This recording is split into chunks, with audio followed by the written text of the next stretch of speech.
Yes. सभी लोग बिल्कुल आराम से बैठ जाइए, बिल्कुल इजीली। छोड़ दीजिए शरीर को, छोड़ दीजिए टेंशन्स को।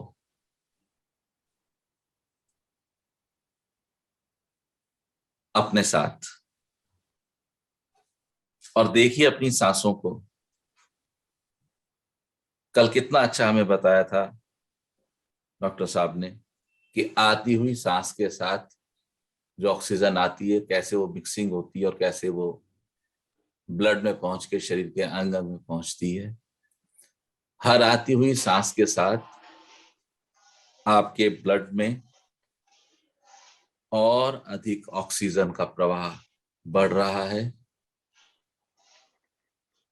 और आपके अंग अंग में वो ऑक्सीजन जा रही है और आप अधिक रिलैक्स हैं, आप अधिक हैप्पी हैं।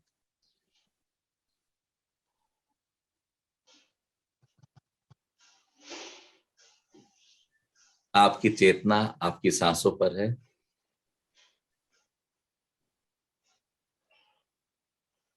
आइए सभी साधक साधिका वंदना अरोड़ा के सानिध्य में 10 मिनट के लिए ओम अक्षर का उच्चारण करेंगे।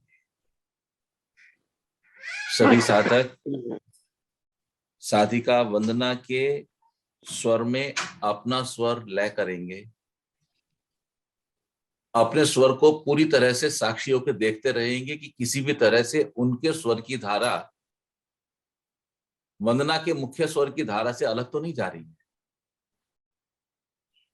उस स्वर को सेट करने के लिए उनको अपने ब्रीथ को मैनेज करना पड़ेगा। जागृति के साथ अपने ब्रीथ को मैनेज करेंगे और वंदना अरोड़ा के स्वर में स्वर मिलाकर प्रेम के साथ, प्रसन्नता के साथ, आनंद के साथ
आइए अब जो ओम की ध्वनि से हमने ऊर्जा उत्पन्न की है उस वाइब्रेशंस को मौन में बैठ के महसूस करते हैं। आपका ध्यान आपकी सांसों पे और मौन का अनुभव करें।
धीरे से अपनी उंगलियों के पोरों को हिल जाने दीजिए।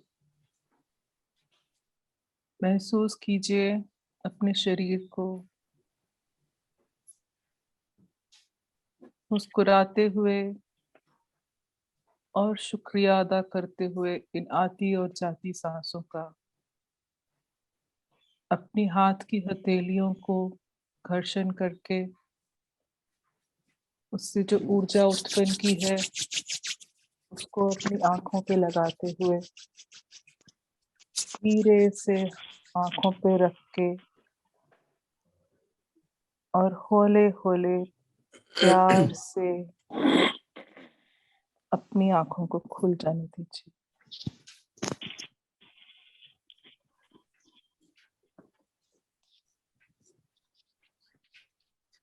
बहुत बढ़िया वंदना, वेरी गुड, धन्यवाद।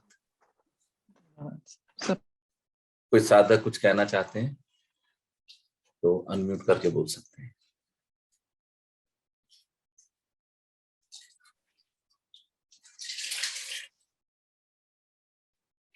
आज मुझे गुरुजी शायद पहली बार कोई भी उच्चारण के वक्त जो तारतम्यता होती है वो थोड़ी समझ में आई। पहले क्या होता था कि मैं कौन कब शुरू करने वाला है उसको पकड़ने में लगा रहता था, ऐसा मुझे महसूस हुआ आज। फिर आज मैंने क्या एहसास किया कि जैसे वंदना जी ने ओम का उच्चारण किया और मैं उसके ऊपर बैठ के खुद को बहा रहा हूँ, ऐसा मैंने महसूस किया। मैंने उनको पकड़ना छोड़ दिया और उन्होंने शुरू किया और मैं साथ में उनके बहता रहा, तो बहुत सहजता मुझ में हो गई, ऐसा मैंने महसूस किया। बढ़िया, बहुत बढ़िया। धीरे धीरे सीखते जाएंगे हम अपने अनुभवों से, कोई सिखा नहीं सकता। निश्चल कुछ कह रहे थे?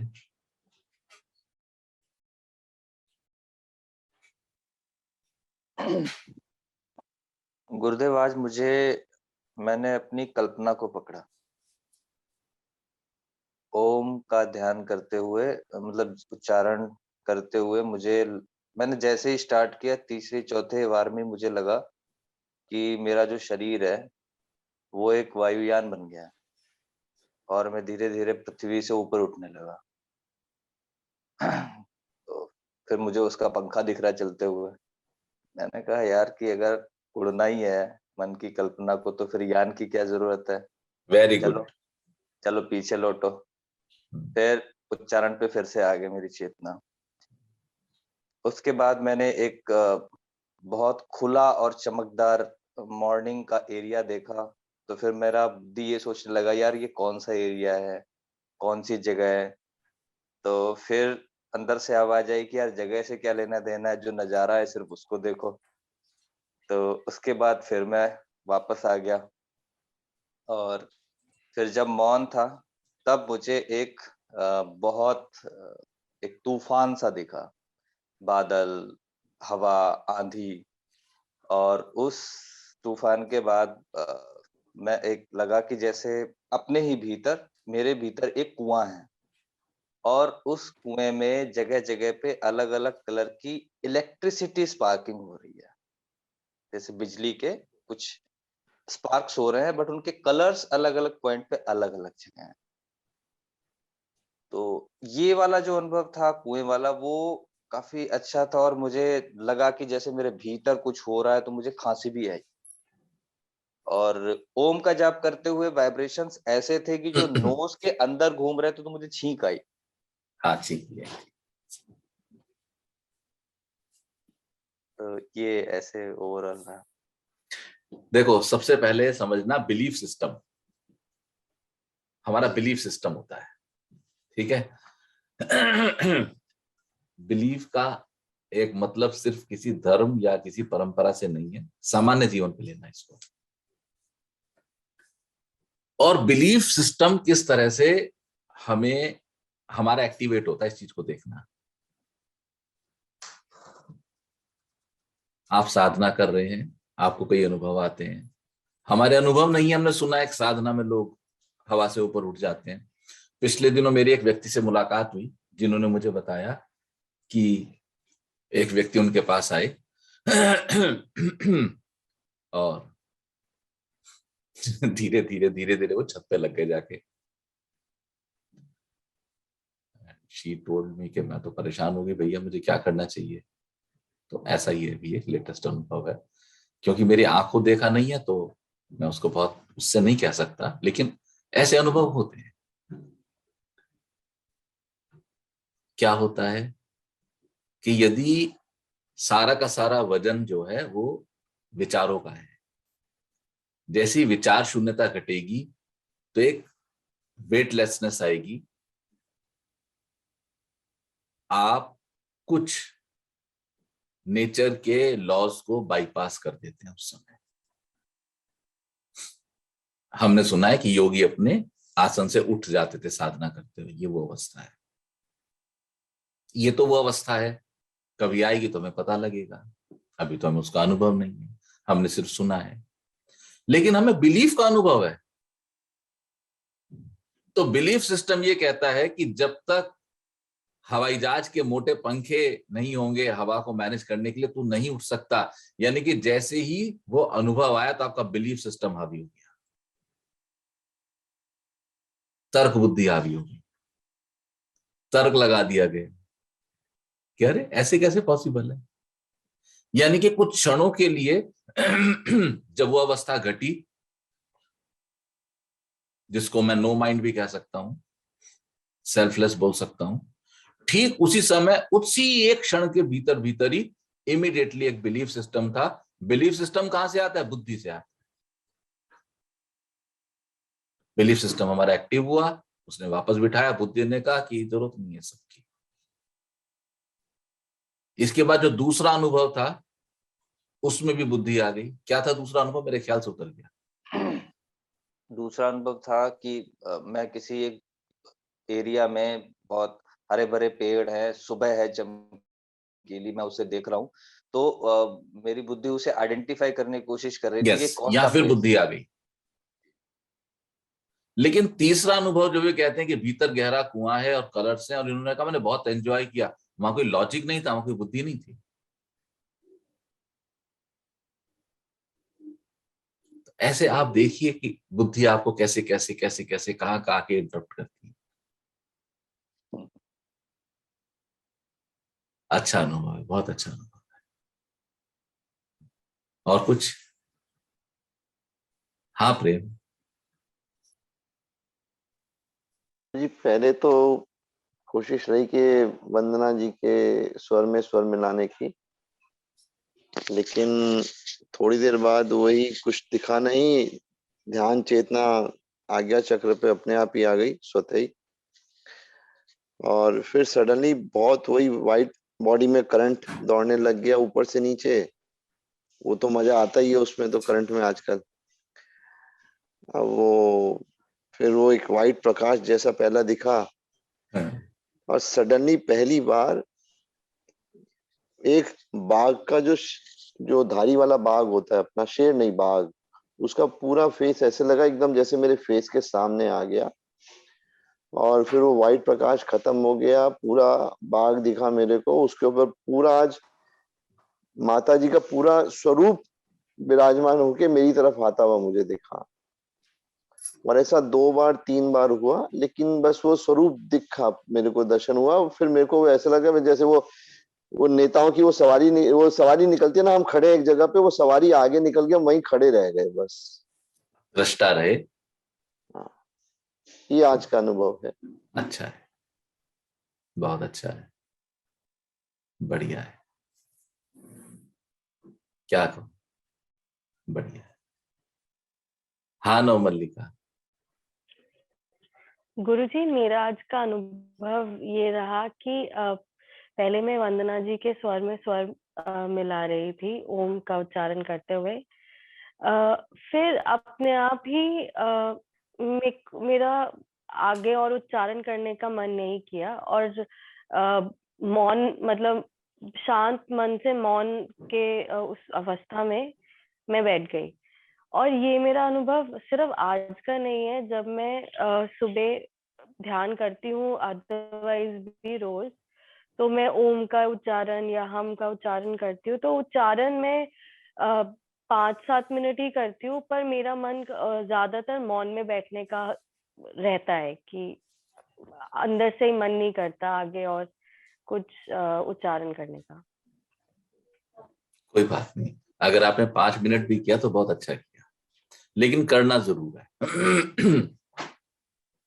करना जरूर है। पहले मन आने को रोकेगा, फिर उच्चारण करने को रोकेगा, लेकिन उच्चारण करते करते अवस्था घटेगी जब आपका ऑटोमेटिकली साइलेंस आ जाएगी, उसकी प्रतीक्षा करनी।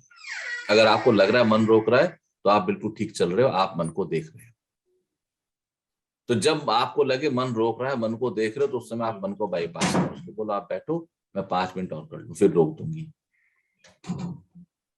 है ना। अगर आप मन को देख रहे हो तो फिर जी इसमें गुरुजी। मुझे लगता है बिल्कुल ठीक ट्रैक है आपका, बढ़िया है।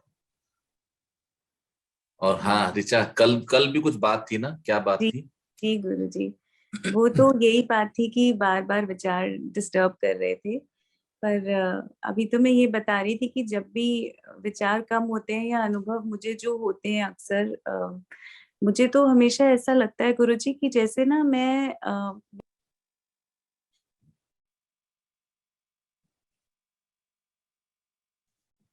सबको सुनाई दे रही है ना आवाज ऋचा की? नहीं सुनाई दे रही? बिल्कुल नहीं बिल्कुल सुनाई दे रही। बिल्कुल साफ आ रही थी। गुरुजी अब आ रही है सबको आवाज? हाँ जी, हाँ जी। तो मैं यही बता रही थी कि जो आज का अनुभव था वो ये था कि और जब भी कभी मेरा ध्यान अच्छा लगता है तो मुझे ये अनुभव होता है कि जैसे वास्टनेस का अनुभव होता है और बाउंड्रीज, जो फिजिकल बाउंड्रीज है शरीर की, वो मेल्ट कर जाती है। और वैसे मुझे कुछ और दिखता नहीं है, पर हमेशा वास्टनेस और लाइटनेस का अनुभव मुझे होता है। यही आज भी हुआ। सबके अनुभव अलग अलग आएंगे, सबके अनुभव बिल्कुल डिफरेंट होंगे। मैं तो कहता हूं आपके अनुभव रिपीट नहीं होंगे, डिफरेंट ही होंगे।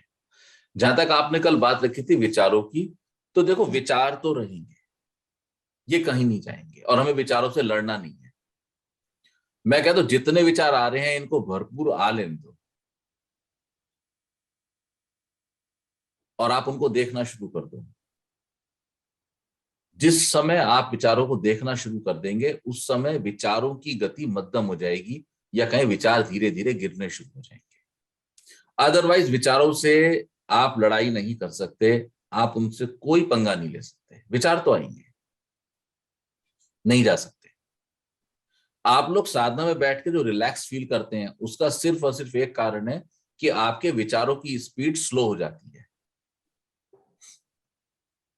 या तो आपके विचारों की ठहराव आना और आपके माइंड में टिकना, ये ठहराव, स्टेइंग टाइम कम हो जाता है, आके निकल जाते हैं। उस अर्थ में कहूं तो स्पीड तेज भी हो सकती है फिर। या तो विचारों की एंट्री कम हो रही है, स्पीड कम हो गई, या तो विचार इतने तेज है कि आके निकल गए, आप इफेक्ट कम हो रहे हैं उससे। विचारों की बिल्कुल टेंशन मत करो, सिर्फ आप विचारों को देखो। अगर आप, एक यही आर्ट है ध्यान की, जब आप अपने विचारों को देखने में सक्षम हो जाएंगे, आप सब कुछ देख सकते हैं। सिर्फ आप अपने विचारों को देखने लगो। विचार कहां जाएंगे? विचार उन्हें कोई और ठौर भी नहीं, विचार तो आएंगे। विचारों से भूल के भी लड़ाई नहीं करनी चाहिए, लेकिन जब भी आपको समय लगे, 2 मिनट, 5 मिनट, 10 मिनट, तो कोशिश करें, देखें किस तरह के विचार आ रहे हैं, और फिर ये देखने की कोशिश करें कि ये विचार मुझे कहां लेके जा रहे हैं। जैसे एक रेलवे स्टेशन है, आप उस रेलवे स्टेशन पर 2 तरह से जाइए। एक जाइए दृष्टा बनकर। जब आप रेलवे स्टेशन पर दृष्टा बनकर जाएंगे तो आप रेलवे स्टेशन की एक बेंच, खाली बेंच को चुन लेंगे और आप उस पर बैठ जाएंगे।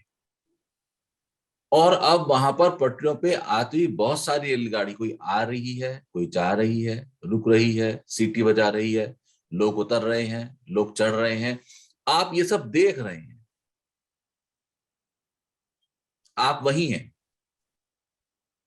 एक ट्रेन कहीं से आई और कहीं निकल गई, लेकिन आपने अपने आप को उस ट्रेन में इन्वॉल्व नहीं किया, आपका एंगेज नहीं हुआ उस ट्रेन के साथ, आप वहीं के वहीं, जब चाहा उनको छोड़ा, वापस बाहर निकल आए। लेकिन अब आप किसी दूसरे भाव से रेलवे स्टेशन पर जाइए, वहां पे ट्रेन आ रही है, चढ़ जाइए किसी एक ट्रेन में, और अब देखिए 1 घंटे बाद आप कहां हैं। ये आती और जाती ट्रेनें विचार है, इनको दृष्टा बन के देखना पड़ेगा, इनको साक्षी भाव से इन पे निगाह टिकानी पड़ेगी। इसका अर्थ यह है कि आप अपने केंद्र पर बराबर बने हुए हैं। जहां आप किसी एक विचार के ऊपर चढ़े, एक विचार ने आपको एंगेज कर लिया, आप देखिए वो कोई भी विचार हो सकता है, किसी प्रोफेशन का, ग्रोथ का, लड़ाई का, फ्यूचर प्लानिंग का, कोई पुराने कष्ट का, कोई पुराने दुख का, कोई एक विचार, आप देखिए आप उसमें कैसे उलझते चले जाएंगे। और जब आपको होश आएगा तो पता लगेगा कि आप अपने केंद्र बिंदु से कम 1 घंटे में 80 किलोमीटर दूर आ चुके हैं। अब वो वापसी की यात्रा दोबारा करनी पड़ेगी। वो यात्रा सिर्फ तभी होगी जबकि उस ट्रेन के समय जब आप जागे, किसी और प्लेटफॉर्म पे रुके, उस समय कोई और विचार ना आ जाए, कोई और ट्रेन ना आ जाए जो आपको उठा के ले जाए। कभी देखिए सुबह से शाम तक विचारों की श्रृंखला में आप इस पृथ्वी के कितने चक्कर लगा लेते हैं। विचार ही गिरा देंगे, विचार ही उठा देंगे। इस सृष्टि भी तो एक विचार ही है ईश्वर का। इसलिए मैं हमेशा कहता हूं कि विचारों के साथ साक्षी भाव से डील करो। आप विचारों को नहीं रोक सकते, विचार रोके जा सकें ये बिल्कुल असंभव है। हाँ, ये पॉसिबल है कि यदि आप साक्षी भाव हो जाएंगे, यदि आप अपने केंद्र पर स्थिर हो जाएंगे, विचार तो तब भी आएंगे जाएंगे, लेकिन आप एंगेज नहीं।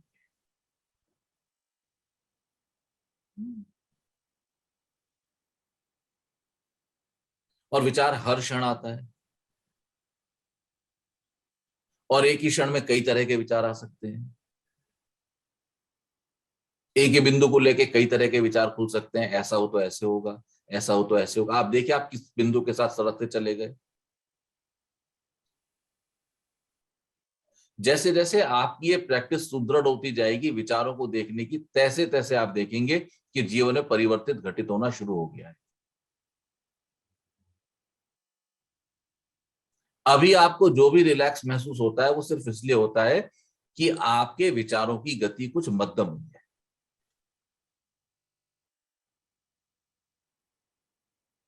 जैसे ही आप किसी विचार के साथ अपने को एंगेज करना बंद करेंगे और साक्षी हो जाएंगे, तब आपके भीतर ऊर्जा प्रस्फुटित हो जाएगी।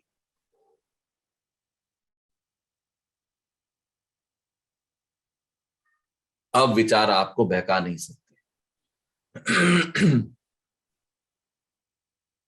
जब आप रुक जाएंगे, जब आप रेलवे स्टेशन की एक बेंच पर बैठ जाएंगे, अब आप ट्रेन को ज्यादा अच्छे से देख सकते हैं। कहां से आ रही है, कहां जा रही है, किस तरह के लोग हैं, क्या यात्री है, एसी कोच है नहीं है, कैसे डब्बे हैं, आप उसको पूरी तरह से देख सकते हैं। यदि आप अपने मूल बिंदु पर स्थिर होकर स्टेशन से गुजरती हुई गाड़ी को देखें तो उस गाड़ी के बारे में बहुत अधिक जानकारी आपके पास होगी।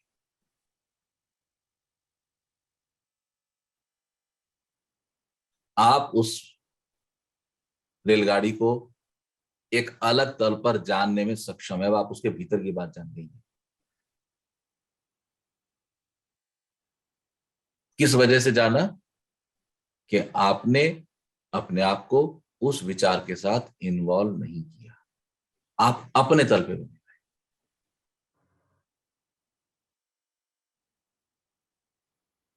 जब भी समय लगे, विचार आए, उस विचार को देखो। ये थोड़ा मुश्किल काम है, इसके लिए रेगुलर प्रैक्टिस करनी पड़ेगी, लंबे समय तक करनी पड़ेगी, लेकिन क्योंकि बात आ गई है तो हमें शुरुआत करनी चाहिए। देखिए विचार को, ठीक है। जी गुरुजी। और कोई?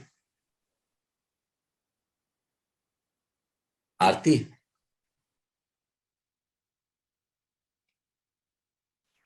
प्रणाम सर, सभी को प्रणाम।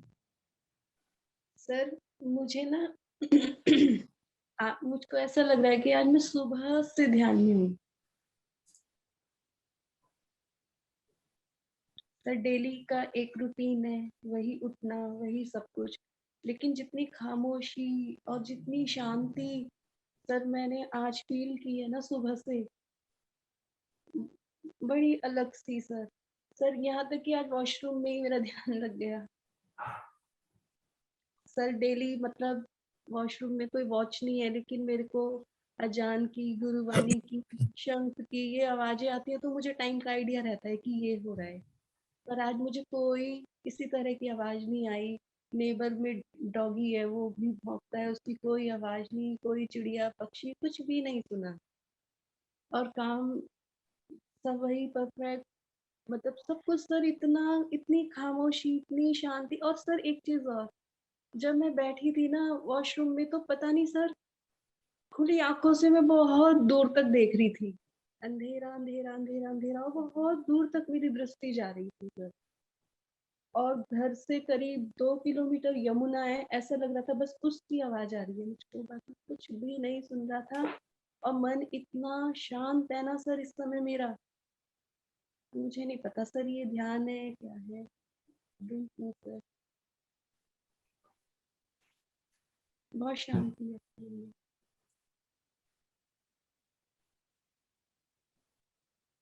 दो शिष्य बुद्ध के आपस में अच्छे दोस्त भी थे, तो बुद्ध ने दोनों को जो था एक मंत्र दे दिया, नाम दे दिया, भाई ये जपो, थोड़ा सा आपका आध्यात्मिक उत्थान होगा। दोनों ही अच्छे साधक थे और साधना करने लगे। एक की साधना थोड़ी अधिक एक्टिव हो गई और मुंह से जपना था टंग को यूज करके। अब उसको वो अभ्यास इतना ज्यादा हो गया उस मंत्र का कि अब वो जब नेचुरल कॉल के लिए जाए तभी मंत्र चलता रहे। तो उसने अपने मुंह पे हाथ रख लिया, लेकिन अब जीभ अंदर चलती रहे, उन्हें जीभ भी पकड़ ली, लेकिन वो चलता रहे, क्योंकि पहले शौच की अवस्था ओपन में होती थी। तो उसकी इन हरकतों को जो था उसके मित्र ने देखा, उसने बुद्ध से शिकायत कर दी।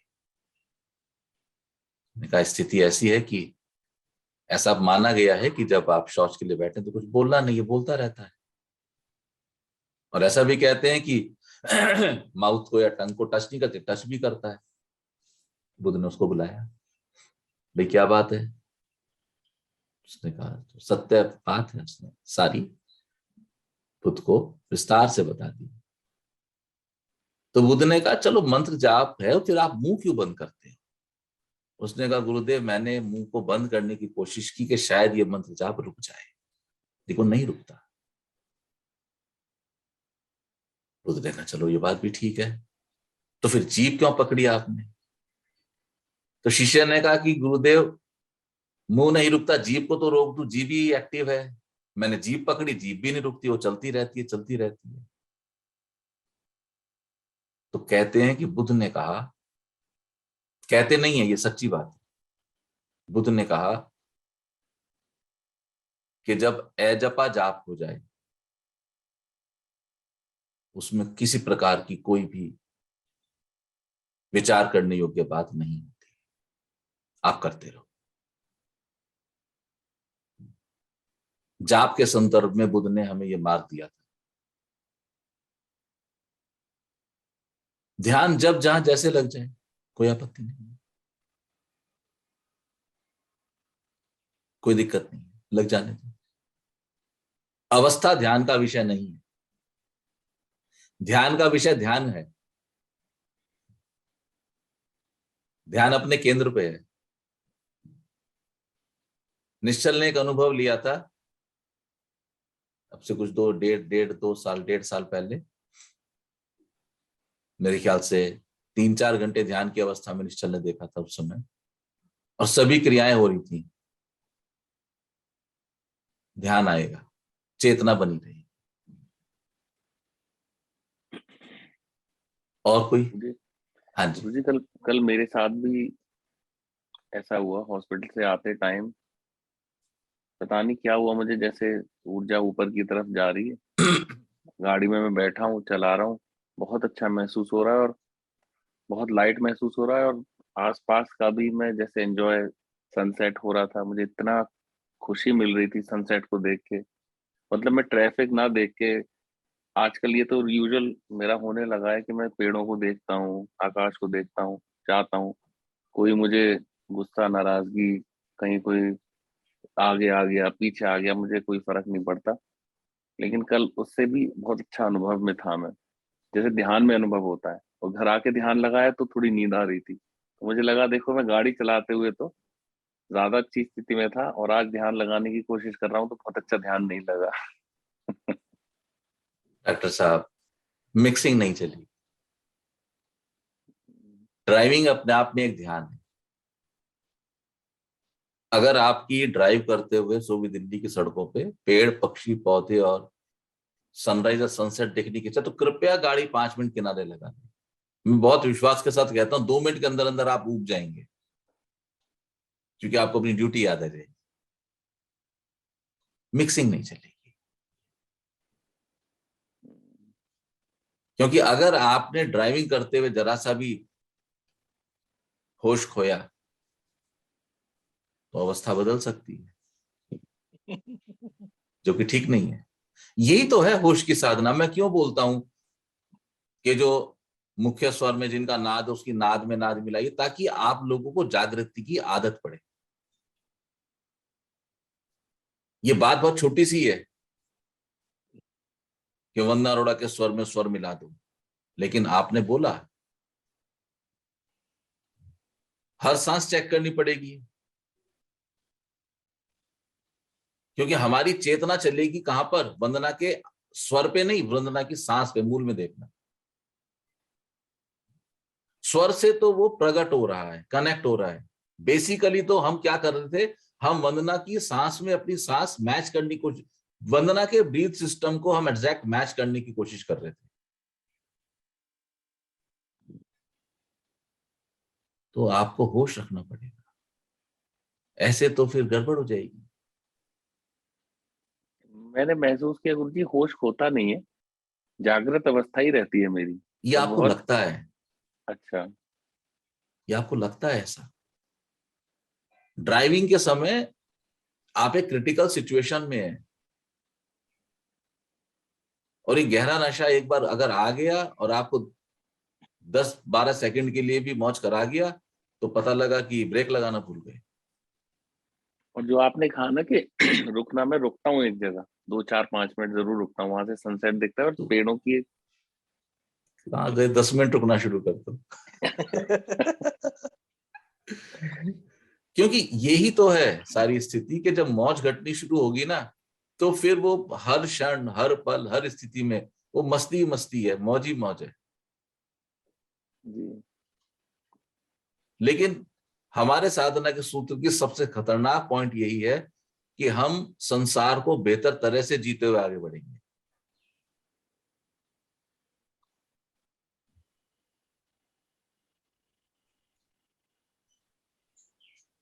तो आप जब भी आप गाड़ी में बैठें, ऑफिस जाने, ऑफिस से हॉस्पिटल जाने, हॉस्पिटल से आने के लिए, तो उस समय अगर आपको लगता है, अपने को अंदाज होता है मौज की क्या अवस्था है, कैसी अवस्था, तो उस समय अपना फेस वॉश कर ले बैठने से पहले,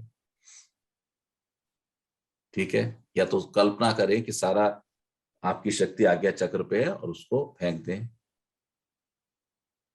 आप एक बार नंगे पैर हो जाएं। हमारे एक महान आत्मा है साधना ग्रुप में, वो स्टेट बैंक गए, उनका इससे रिलेटेड काम है। वहां उनको मौज आ गई। 2 साल पुरानी बात होगी निश्चल, हाँ जी 2-2.5 साल हो गए। जी। ये बैंक से निकल के सीढ़ियों पे बैठ गए। इन्होंने मुझे मैसेज भेजा, ऐसे ऐसे हो गया, मैंने बहुत डांटा इनको। तमाशा करना है क्या? संतुलन कहाँ गया? कभी भी ख्याल में लेना, मेरा सारा का सारा जोर संतुलन पे है, साधना पे नहीं है। संतुलन ही साधना है। लोगों ने साधना को बिल्कुल गलत समझा। मंत्र चैंटिंग करो, ये मुद्रा बनाओ, ये मुद्रा बनाओ, ऐसे करो, ऐसे करो। ठीक है, मुझे कोई आपत्ति नहीं है, जैसे करे, जिसकी जैसी व्यवस्था है, लेकिन मेरा सारा जोर संतुलन पे है। जैसे तो संतुलन चला जाएगा। संतुलन को नहीं खोने देना है। आज आपने एक चीज आप लोगों के साथ ख्याल में ली होगी या नहीं ली होगी, हम पूछ सकते हैं वंदना अरोड़ा से आज कि ऐसा क्या कारण था कि इन्होंने एग्जैक्ट 10 मिनट तक ओम चैंटिंग कराई। इनकी आंखें बंद थी, या इनके पास कोई घड़ी थी, या इनके किसी ने सुन लिया, इनके कान में बोल गया, कोई आया भी नहीं था बोलने। पूरे 10 मिनट क्यों कराई? वो इसलिए कराई क्योंकि जिस समय ये ओम चैंटिंग के लिए उतरी थी, तो इन्होंने अपने मस्तिष्क को एक मैसेज दिया था फॉर 10 मिनट्स। करेक्ट 10 मिनट्स थे। आप देखिए हमारा मस्तिष्क किस कदर संतुलित, कितना करेक्ट चीज है।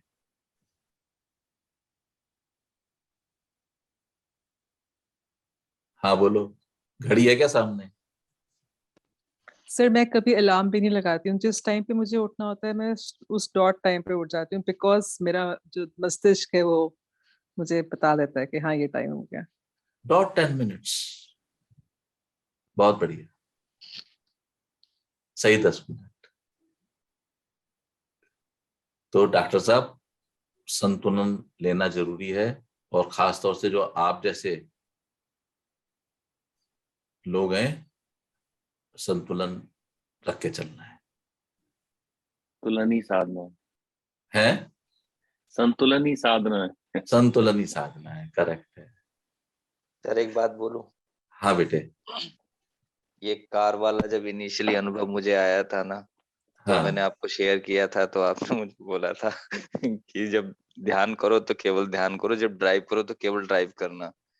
तो मैं बोला तो नहीं आपको, मतलब हाँ, थोड़ा सा बोला भी था कि नहीं नहीं सर, मुझे सब ध्यान रहता है, मैं एकदम कॉन्शियस रहता हूँ। आपने कहा नहीं, कॉन्शियस नहीं रहते हो, ये तुम मैं हिदायत दे रहा हूँ कि ड्राइव करते टाइम केवल ड्राइव करना। फोन डिस्कनेक्ट हो गया, उसके बाद मैं सोच रहा था कि यार मुझे तो सब कुछ पता रहता है, मैं एकदम कॉन्शियस रहता हूँ, ये मेरी सुनते ही नहीं है। मतलब तो इस तरह से ना गुस्सा भी आता है।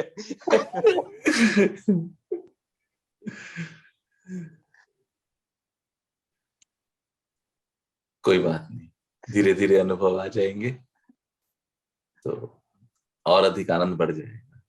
जी।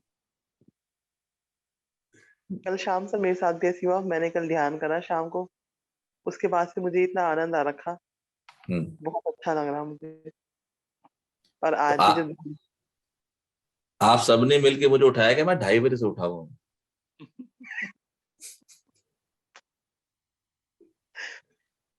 मेरे ख्याल 3:30 बजे तो उन्होंने मैसेज ही डाल देता ग्रुप पे। हाँ, मैं भी तो उठी हुई थी, मैंने देखा। 2:30 बजे मैं भी उठ गया था। देखो, मैं 3:30 उठी। बढ़िया। तो मुझे ना जब आज ध्यान करा तो चक्कर आए मुझे 2-3 बार, और जब दीदी ने कहा कि अब मौन में रहो, तो एकदम से ठंड लगी और ऐसा लगा कि जैसे सारे रोम छिद्र मेरे खुल रहे हैं। फिर जब दोबारा दीदी ने कहा कि अपनी हथेलियों को रगड़ो, तो दोबारा मुझे ठंडा लगा। थोड़ा सा कपड़ों का भी ख्याल रखना, आप में ठंड है भी ज्यादा। तो वैसे हाँ, यही मैं सोच रही थी, पर तभी लगा ठंड, वैसे नहीं ठंड लग रही ऐसे। कोई बात और सर ठीक, यही करता है मेरे, जब मैं ध्यान करती हूँ ना, कि मैं आपको क्या बताऊंगी। कोई बात नहीं, ठीक है। भजन कौन सुनाएंगे?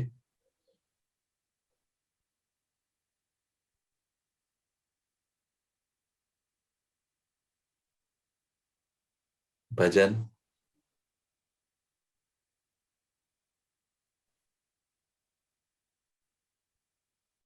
हाँ भाई निश्चल, सुना रहे हो? सुनाओ। भजन आज तैयार तो है। भजन तैयार है, तुम तैयार नहीं, है ना? भजन तो 1 मिनट में आ जाएगा यूट्यूब पे।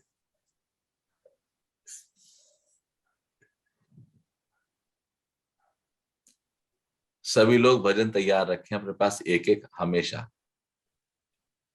गुरुजी भजन ढूंढने कहाँ से हैं? मैंने भजन तो ढूंढने कभी नहीं है, भजन स्वयं लिखने अपने अनुभव से। जो आपके अनुभव आ रहे हैं उन अनुभवों को शब्द देना शुरू कर दो, और लकीली आपके और डॉक्टर ऋचा के पास शब्दों का खजाना है।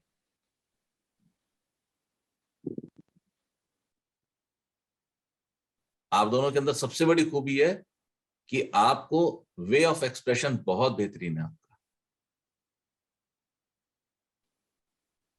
भजन ढूंढने नहीं है, भजन भीतर है, उनको आने दो बाहर। कल को आपके अनुभव आपके भजन में आने चाहिए। कोई भी एक लिरिक पकड़ो, अपने अनुभव उसमें पिरो दो। ठीक है गुरुजी। तो पहले ना भजन तो जो वो होता था ना, स्वर होता था, तो स्वरों की वजह से, उसकी टोन की वजह से अच्छे लगते थे। बट साधना करते करते और फिर जब आप उसके मीनिंग भी निकालने लग गए तो फिर अंदर जो है ना भय आ गया। तो अब लिरिक्स तो सामने आ जाते हैं, बट लगता है कि यार इसको पढ़ना चाहिए कि नहीं पढ़ना नहीं, पढ़िए। चाहिए। अच्युतं केशवं कृष्ण दामोदरं रामनारायणं जानकी वल्लभम्। अच्युतं केशवं कृष्ण दामोदरं रामनारायणं जानकी वल्लभम्। कौन कहता है भगवान आते नहीं, कौन कहता है भगवान आते नहीं, तुम मीरा के जैसे बुलाते नहीं, तुम मीरा के जैसे बुलाते नहीं। कौन कहता है भगवान खाते नहीं, कौन कहता है भगवान खाते नहीं, बेर सबरी के जैसे खिलाते नहीं। अच्युतं केशवं कृष्ण दामोदरं रामनारायणं जानकी वल्लभम्। कौन कहता है भगवान सोते नहीं, कौन कहता है भगवान सोते नहीं, माँ यशोदा के जैसे सुलाते नहीं, माँ यशोदा के जैसे सुलाते नहीं। कौन कहता है भगवान नाचते नहीं, कौन कहता है भगवान नाचते नहीं, गोपियों की तरह तुम नचाते नहीं, गोपियों की तरह तुम नचाते नहीं। नाम जपते चलो काम करते चलो, नाम जपते चलो काम करते चलो, हर समय कृष्ण का ध्यान करते चलो, हर समय कृष्ण का ध्यान करते चलो। अच्युतं केशवं कृष्ण दामोदरं रामनारायणं जानकी वल्लभम्, रामनारायणं जानकी वल्लभम्। हरे कृष्णा। हरे कृष्णा, बहुत सुंदर भजन। धन्यवाद निश्चल आनंद, आप सबका बहुत बहुत धन्यवाद। कृपया रेगुलर ध्यान करते रहिए और अपने अनुभव डालते रहिए। जय माता जी। जय माता।